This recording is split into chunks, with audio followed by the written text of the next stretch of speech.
In 1911, building upon the previous work of other scientists, Ernest Rutherford, a British scientist, developed a revised theory of the atom.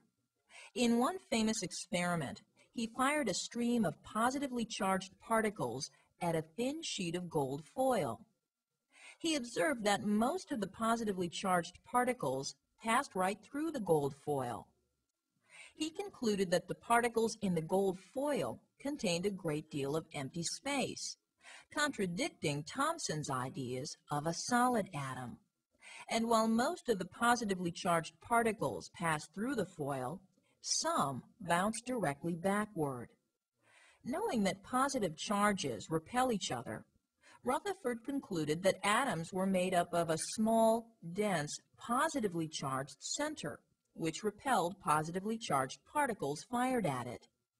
He named the center of the atom the nucleus. Rutherford hypothesized that the positively charged particles were concentrated in the nucleus of the atom, and negatively charged electrons were scattered around the space outside the nucleus.